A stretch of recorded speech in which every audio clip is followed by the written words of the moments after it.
Lucas capítulo 24, a partir do versículo 13.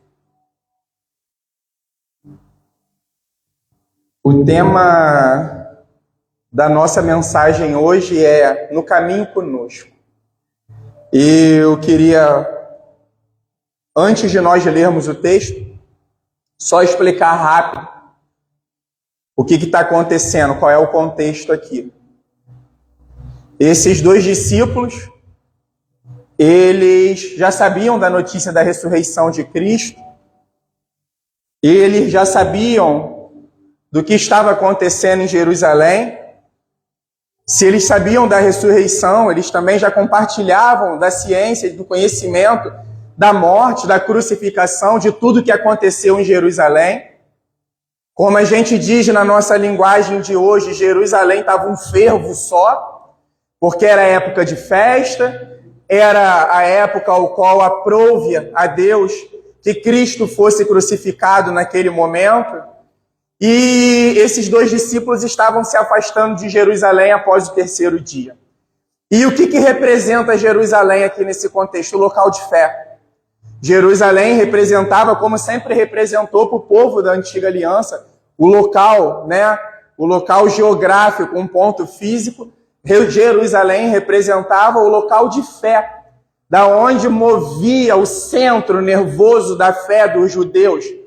E o que está acontecendo com esses dois discípulos tomados de tristeza pela notícia da morte de Cristo, eles estavam se desligando. Eles estavam se afastando de todas as promessas de Jesus. Eles estavam se afastando da pessoa de Jesus. Eles estavam se afastando de tudo aquilo ao qual eles presenciaram, de alguma maneira eles fizeram parte, e eles estavam indo para o seu cotidiano, eles estavam voltando à sua velha vida, porque talvez no coração deles a palavra de Deus não estava tomando forma, a palavra de Deus não estava se cumprindo devido às circunstâncias que os olhos viam. Mas só que nós nos movemos, como está aqui escrito nesse adesivo, o justo viverá por fé. Nós nos movemos muitas vezes, por aquilo que realmente nós não vemos. E eu queria entrar no texto com vocês e depois retornar ao texto. Sabe por quê, irmãos? Nós somos, nós fomos, nós talvez poderemos vir a ser esses discípulos. Mas tem alguém que prometeu que vai estar sempre no caminho. Quando a gente abre mão de nós, tem uma pessoa que não desiste de nós. Quando nós abrimos mão de alguém, de um próximo, tem uma pessoa que não abre mão daquele alguém e daquele próximo. E é essa pessoa que a gente está adorando. É essa pessoa que a gente está adorando através da nossa gratidão. É essa pessoa que nós estamos adorando através da nossa obediência. É essa pessoa que nós estamos adorando através do nosso amor, porque Ele muito nos ama. A gente só responde a um imenso amor. E que privilegiados que nós somos, né, irmãos? De poder responder a esse amor, de poder ser amado por esse amor, de poder ser tomado por esse amor. E a palavra de Deus diz assim, a partir do versículo 13. Naquele mesmo dia, 2 discípulos estavam indo para uma aldeia chamada Emaús, que ficava a uns 10 quilômetros de Jerusalém. Iam conversando a respeito de tudo que tinha acontecido. Enquanto conversavam e discutiam, o próprio Jesus se aproximou e ia com eles. Porém, os olhos deles estavam como que impedidos de o reconhecer. Então, ele lhes perguntou: o que é que vocês estão discutindo pelo caminho? E eles pararam entristecidos. Um, porém, chamado Cleopas, respondeu: será que você é o único que esteve em Jerusalém e não sabe o que aconteceu lá nestes últimos dias? E ele lhes perguntou: do que se trata? E eles explicaram aquilo que aconteceu com Jesus o Nazareno, que era profeta. poderoso em obras e palavras diante de Deus e diante de todo o povo. E como os principais sacerdotes e as nossas autoridades o entregaram para ser condenado à morte e o crucificaram. Nós esperávamos que fosse ele quem havia de redimir Israel, mas depois de tudo isso, já estamos no 3º dia, desde que essas coisas aconteceram. É verdade também que algumas mulheres dos nossos grupos nos surpreenderam, indo de madrugada ao túmulo e não achando o corpo de Jesus, voltavam dizendo que tinham tido uma visão de anjos, os quais afirmaram que ele vive.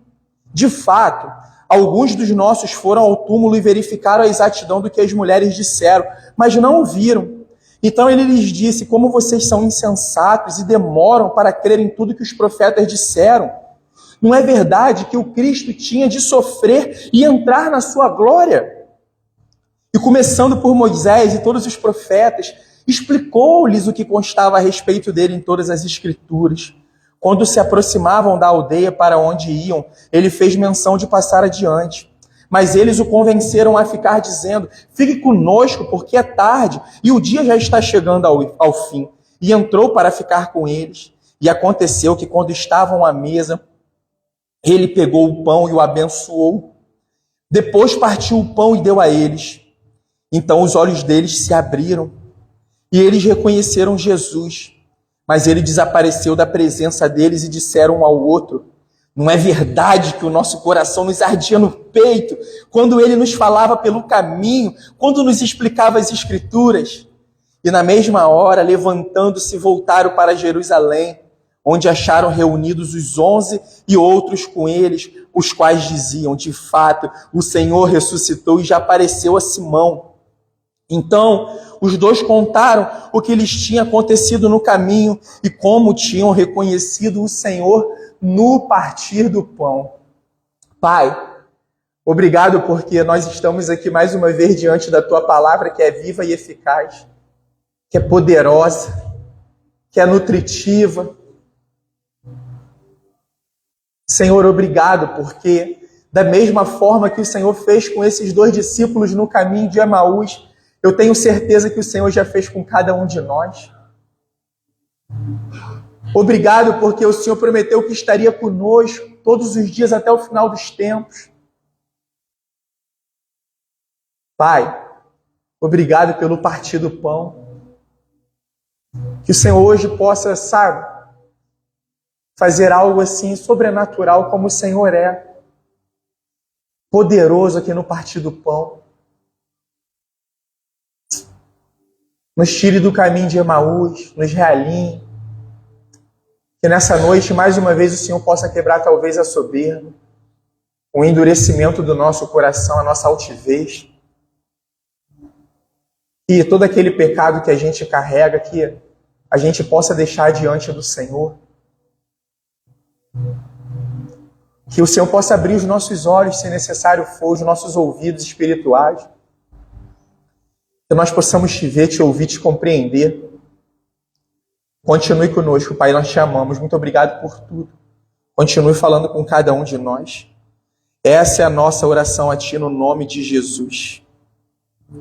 Irmãos, os discípulos que estavam a caminho de Emaús, antes do impacto da ressurreição, eles estavam cegos, apesar de estarem próximos a Jesus.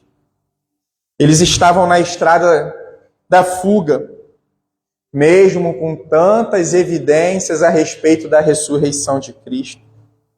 Eles estavam tomados de tristeza, estavam perturbados pelo drama da cruz, estavam cheios de esperanças frustradas, estavam com os olhos fechados para os testemunhos, para aquilo que os irmãos falavam. E, inclusive, estavam fechados até para aquilo que as Escrituras relatavam. E sabe o que acontece? Sabe quando a gente entra na estrada de fuga do caminho de Emaús? É quando nós estamos presos às nossas próprias verdades, ou então nós estamos presos às verdades de outros homens. E a verdadeira liberdade nós só experimentamos através de Cristo, pela palavra de Cristo, pelas promessas de Cristo. Os discípulos estavam frustrados porque eles estavam esperando outro evangelho. Eles estavam esperando outro tipo de Cristo. Eles estavam presos a um Jesus que talvez os homens fabricaram para eles. Eles estavam presos a um Jesus que talvez eles mesmos fabricaram para eles. E eles estavam esquecendo de ver, de contemplar o Jesus que se revelou através da sua palavra. Eles estavam endurecidos para poder enxergar o Jesus que se revelou, que foi revelado através das Escrituras, através da lei, através dos profetas. E isso, sabe, acontece demais conosco. Demais conosco. Sabe o que estava maior no coração deles? A notícia da morte era maior do que a notícia da ressurreição.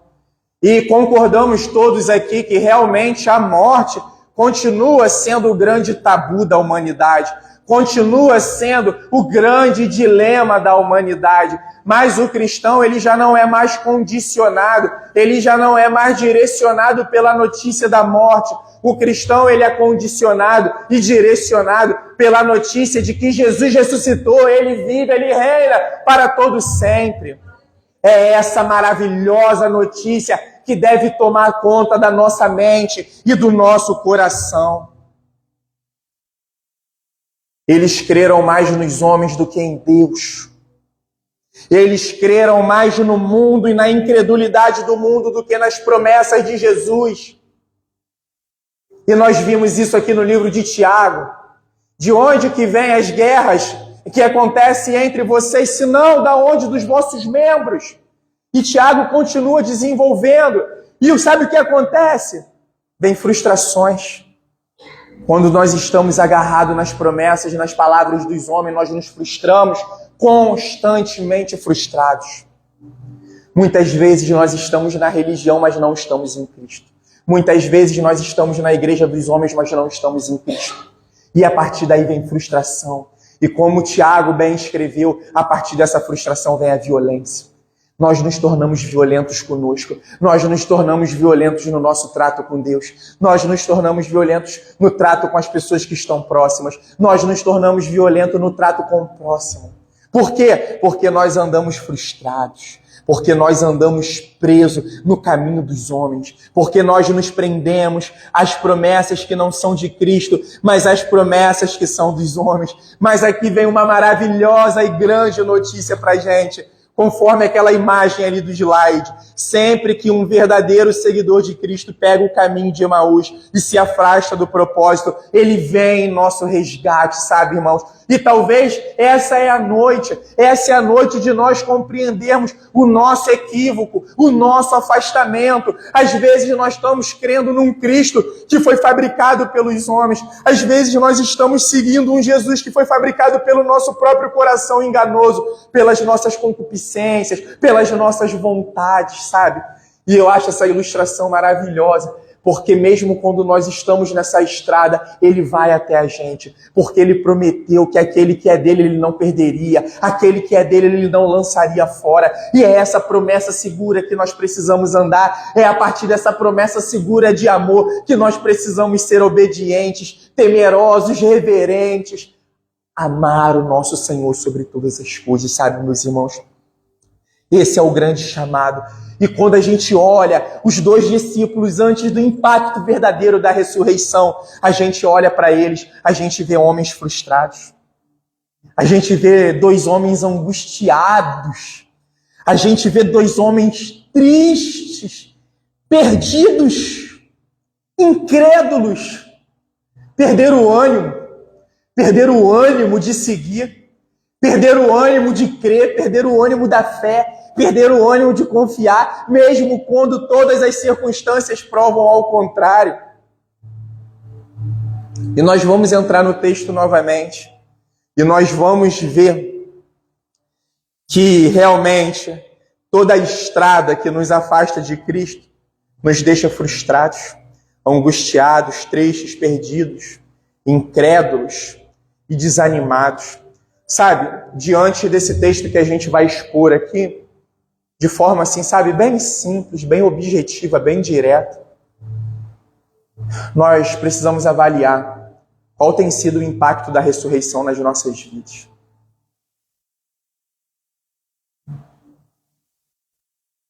Se o evento da ressurreição realmente é algo grandioso, ou se é só mais um conto bíblico, se é só mais uma história de crente, ou se isso tem moldado todo o nosso viver, se isso tem moldado todo o nosso pensar, o nosso planejar.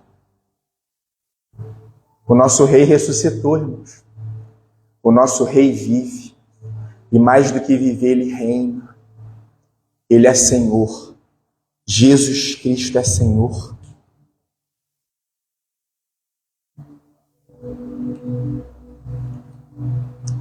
Naquele mesmo dia, 2 discípulos estavam indo para uma aldeia chamada Emaús, que ficava a uns 10 quilômetros de Jerusalém. E iam conversando a respeito de tudo que tinha acontecido. E tudo que tinha acontecido? O rei, a esperança viva deles tinha sido crucificada. Tinha experimentado a morte mais horrenda que poderia se experimentar naquela época, era a morte de cruz. Que paradoxo! E essa era a grande pregação dos fariseus, dos judeus contrários a Cristo, o rei de vocês, crucificado entre 2 ladrões. A Bíblia diz que maldito aquele que é levantado no madeiro. Cadê as esperanças de vocês? Cadê o grande Messias, o grande libertador de vocês? Foi como foi falado no momento da crucificação. Se tu és verdadeiramente quem dizes ser, desces daí. Se tira dessa posição. Mas se Jesus tivesse saído daquela posição, hoje nós não teríamos essa posição. Qual posição? Reconciliados, filhos e filhas do grande eu sou, amigos novamente. Enquanto conversavam e discutiam, o próprio Jesus se aproximou e ia com eles. Talvez se fôssemos de nós, se afastou de mim, não confia mais em mim, não anda mais comigo, então eu já não ando mais com você. Jesus nunca teve um relacionamento de interesse com aqueles que ele salvou. Jesus tem um relacionamento de amor.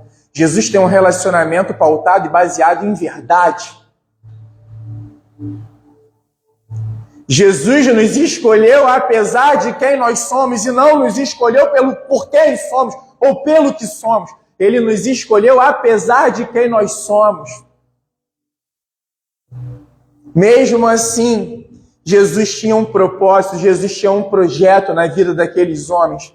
Jesus tinha chamado, Jesus tinha revelado alguma coisa àqueles homens, não era à toa. E por isso que ele se pôs no caminho com eles.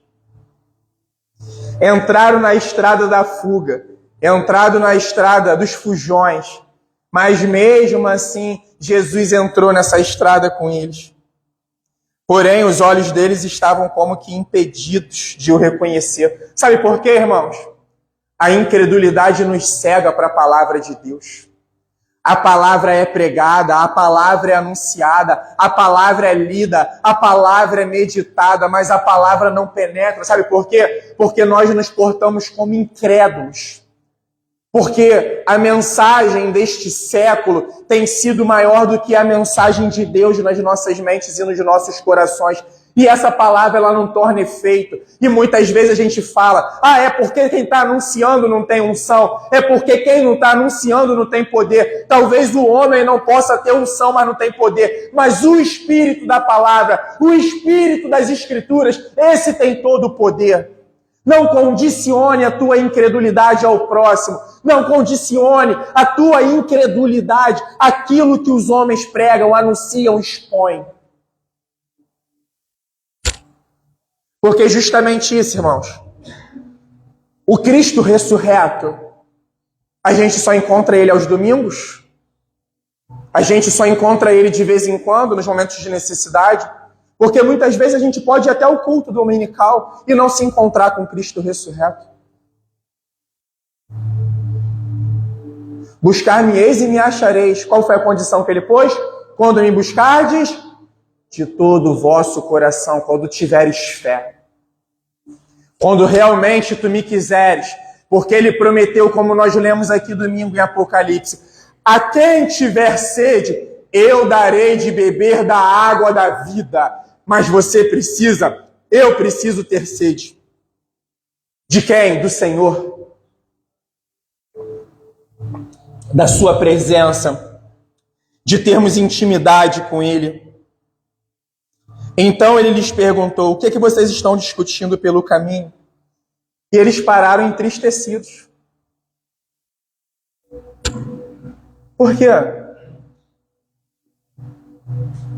Que incoerência, porque Jesus prometeu uma alegria.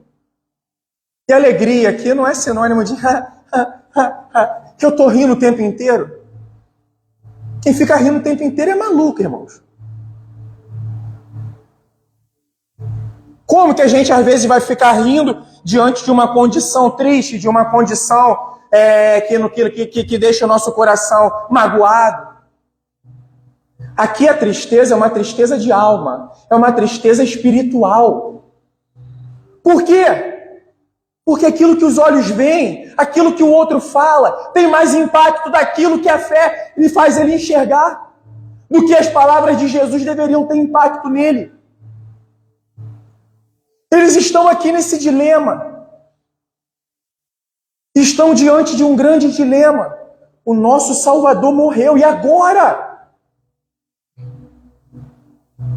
E tudo que tinha sido anunciado na lei, em Moisés, nos profetas, tudo aquilo que o próprio Cristo, durante seu ministério terreno de 3 anos, anunciou, perdeu efeito.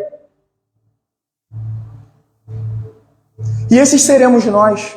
Enquanto nós estivermos endurecidos, querendo pegar o atalho, querendo pegar o caminho de Emaús, se afastando do local de fé. E quem é o nosso local de fé hoje, irmão? Já não é mais viajar para Jerusalém. O nosso local de fé é Cristo. O nosso local de fé é a palavra de Cristo.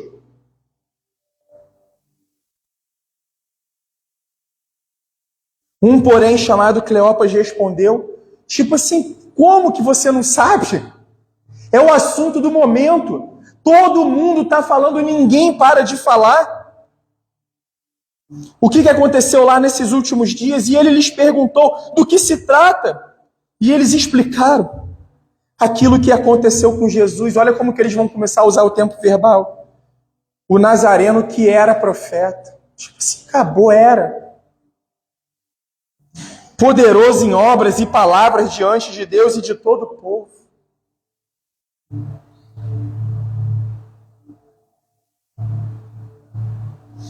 Tomados de tristeza, tomados pelo drama da cruz.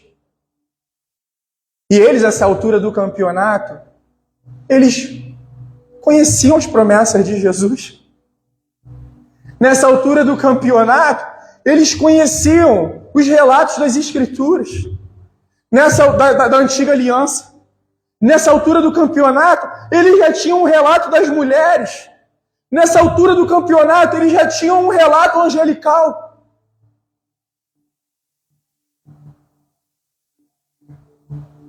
Vai dizer que muitas vezes nós não somos esses, irmãos.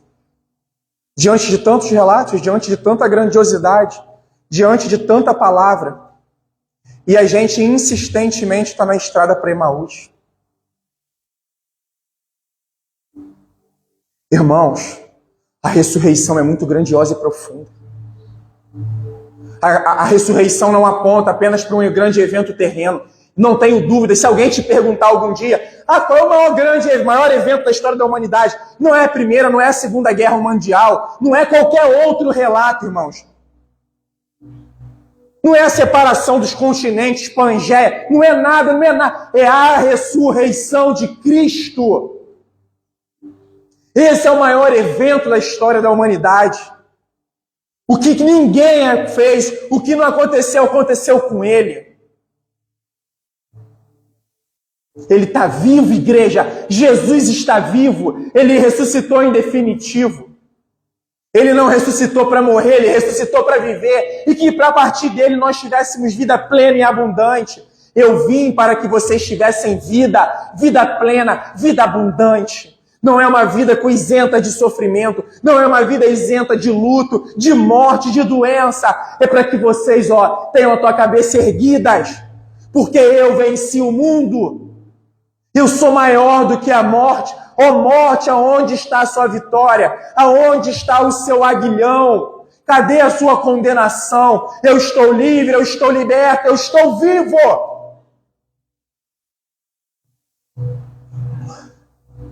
A ressurreição, irmãos, ela deve ter peso de impacto em todas as nossas decisões diárias, em todos os nossos planejamentos e projetos. Nós não somos o povo dessa terra. Nós somos o povo do reino de Deus. O nosso reino é superior. O nosso patrimônio é superior. O nosso patrimônio é permanente.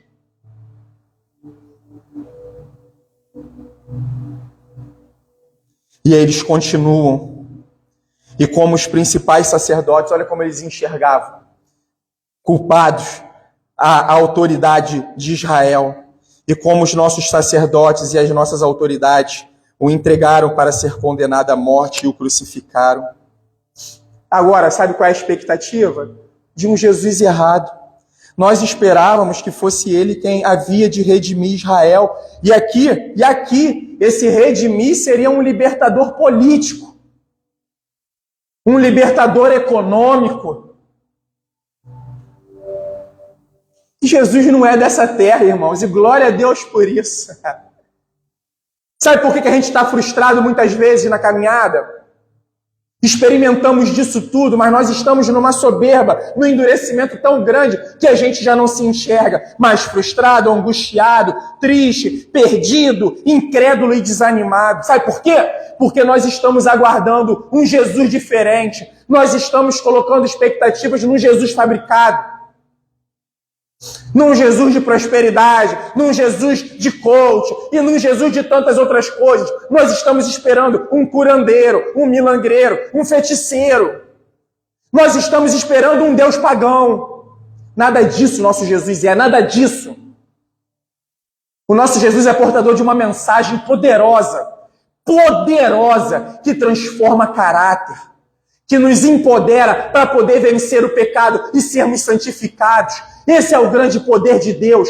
É quando as pessoas olham para a gente e olha lá, todo mundo se mistura, mas eles não se misturam. Não é que nós não possamos andar pelas ruas, nós não nos misturamos na roda dos escarnecedores. A gente não aceita dinheiro corrupto, a gente não se envolve num relacionamento que não seja da vontade do Senhor. A gente não cria relacionamentos por fora. Nós criamos horror à mentira. Nós temos horror à fofoca. Nós não mais amaldiçoamos. Nós abençoamos. Nós perdoamos. Como? Porque eu sou muito perdoado.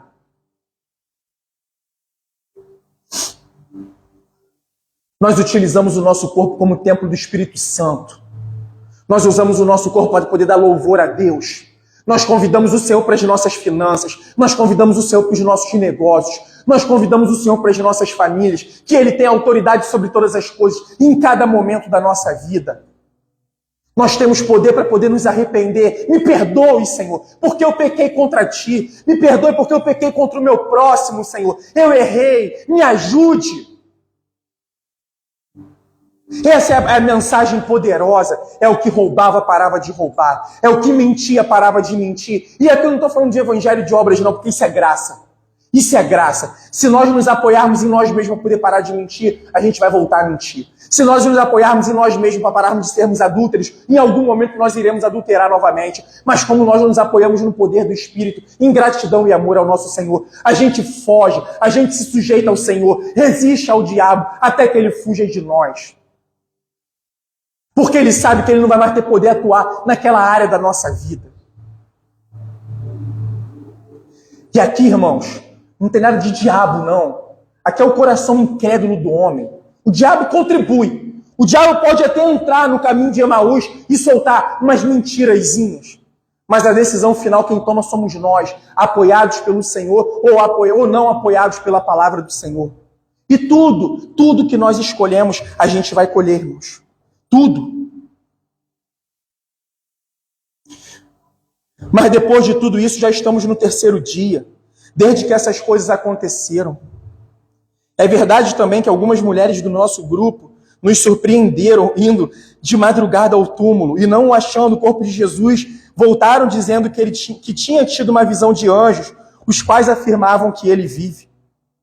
De fato, alguns dos nossos foram ao túmulo e verificaram a exatidão do que as mulheres disseram, mas não o viram. Tinha até anjo envolvido na coisa, irmãos. E mesmo assim o coração incrédulo, o coração endurecido, correndo para a vida, voltando ao velho homem. E vamos ser sinceros, quantas vezes somos esses no caminho de Emaús? Criamos uma coisa, criamos uma promessa que não é de Deus, seja de quem for. Aí mergulhamos e nos frustramos. E ainda queremos colocar a culpa em Deus. Vou embora. Vou voltar para o velho homem. Porque eu tenho uma proposta de novo homem aqui. Mas as coisas não são como eu penso. Deixa eu voltar lá, com a minha vidinha. Irmãos, irmãs, você pode olhar para cá rapidinho, em nome de Jesus? Coloquemos algo em nossa cabeça definitivamente. Depois que nós somos alcançados, a nossa vida nunca mais será a mesma. É impossível. É impossível. Depois que a graça chega, depois que o perdão nos alcança, nós temos um Senhor. E relutar contra esse Senhor é pior. Foi como eu vi um pastor falando essa semana, ilustrando, eu achei maravilhosa a ilustração. É como que algemas invisíveis. Nós estamos algemados em Cristo. É a Cristo e aleluia! Glórias a Ele por isso! Sabe por quê? Senão a gente ia pegar a reta para Emaús, a gente ia andar mais 10 quilômetros, depois ia andar mais, e só ia se afastar. Graças a Ele, essas algemas invisíveis, que Ele vem em nosso socorro. Então Ele lhes disse: como que vocês são insensatos e demoram para crer em tudo que os profetas disseram? Não é verdade que o Cristo tinha de sofrer e entrar na sua glória? E qual de nós está achando que não iremos sofrer aqui? Até quando vamos acreditar nesse evangelho mentiroso? O evangelho do oba-oba? O evangelho de que a vida é um serenato, é um bombom? Não é. Só o fato de nós estarmos vivos, irmãos, isso já requer sofrimento. Não tem como fugir. O sofrimento é para a criança, é para o ancião, é para o branco, é para o negro, é para o pobre, é para o rico. É para homem, é para mulher. Vocês estão esperando um Jesus, né? Que vai chegar na espada e vai talvez gritar: independência ou morte. E eu vou libertar vocês, eu vou... É uma liberdade mesmo, mas é um outro tipo de liberdade. Ele nos liberta de nós mesmos. Ele nos liberta do diabo. Ele nos liberta do mundo. Ele nos liberta dos planos frustrados. Ele nos liberta da tristeza desse mundo. É uma baita liberdade, irmãos. Não é uma liberdade de nação. É uma liberdade da alma. É o brado de vitória da alma. Eu sou livre. É nós estarmos em Cristo e podermos falar: eu sou livre. Posso todas as coisas, mas eu sei que nem tudo convém. Mas eu sou livre. Sou livre. Oh, que liberdade maravilhosa. E começando por Moisés e todos os profetas, explicou-lhes o que constava a respeito dele em todas as Escrituras.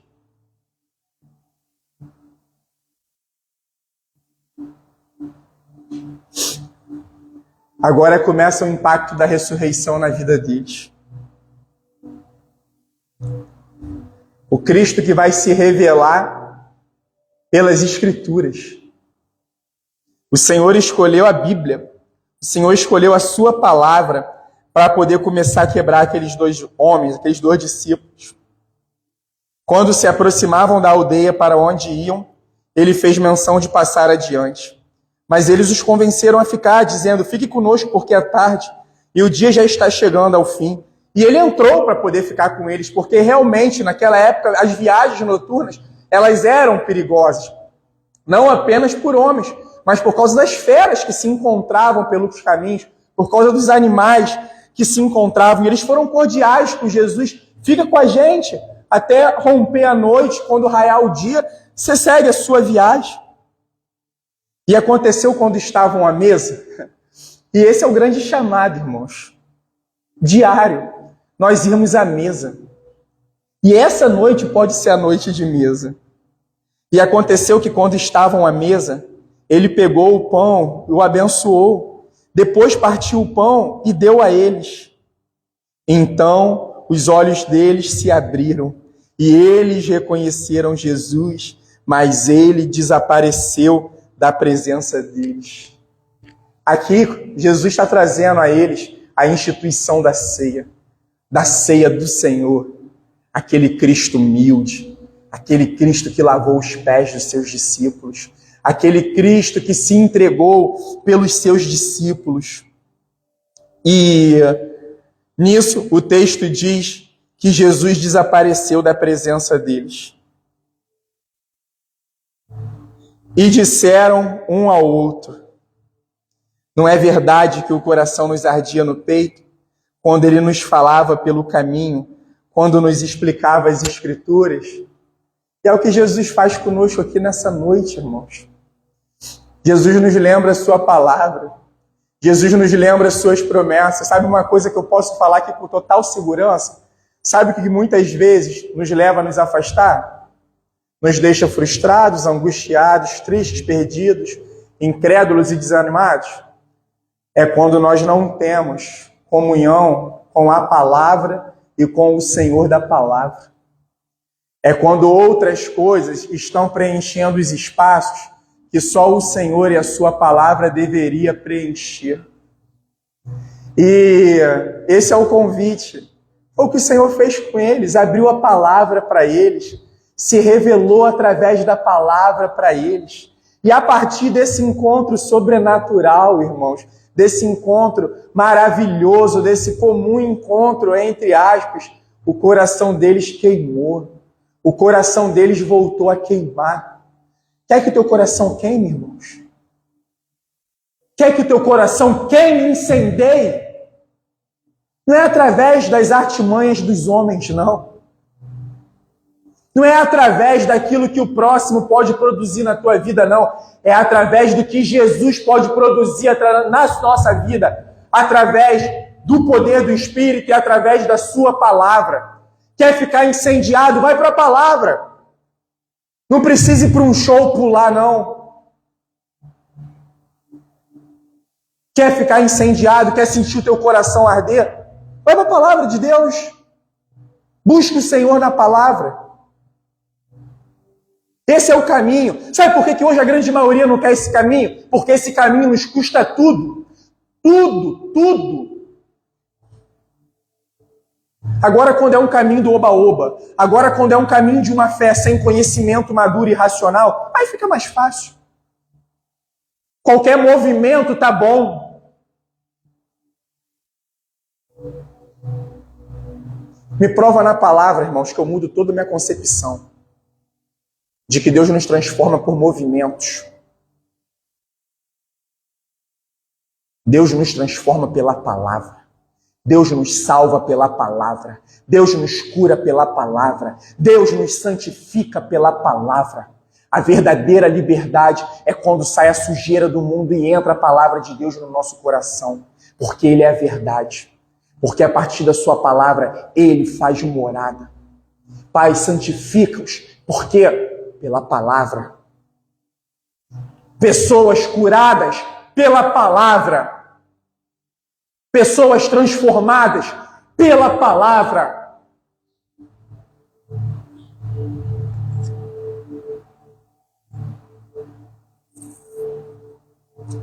E na mesma hora, cadê a estrada perigosa da noite? Na mesma hora que o impacto da palavra pesou no coração deles, eles já não estavam mais preocupados com as circunstâncias desta vida. No mesmo momento, eles correram de volta. Eles foram realinhados ao propósito através da palavra. Através da palavra. O que incendiou o coração deles? A palavra. O que moveu eles? A palavra. O que realinhou eles? A palavra. A palavra de Deus. E é ela que nos encoraja, é ela que nos dá força, é ela que nos dá entendimento, capacidade sobrenatural. Quer experimentar do sobrenatural de Deus, irmãos? Quer? Vai para a palavra. Abre a palavra, mas abre crendo. E quando eu falo palavra, não é livro dos homens, não, é Bíblia. São as Escrituras Sagradas. O único livro que foi escrito por homens, mas inspirados pelo Espírito de Deus.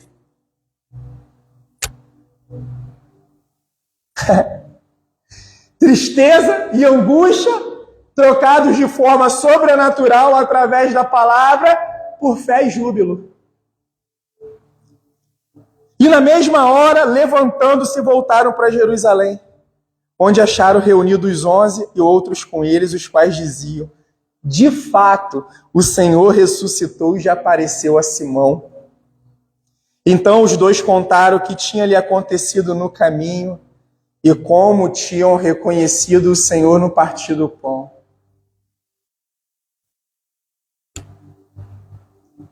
Irmãos, eu já estou.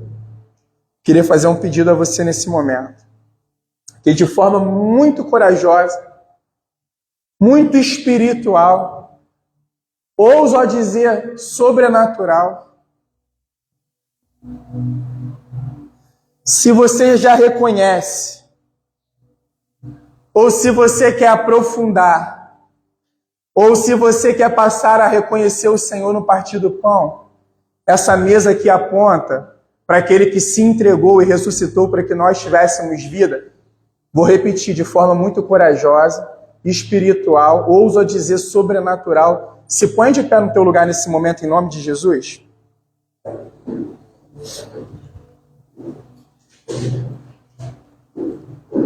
Encerra para mim a transmissão.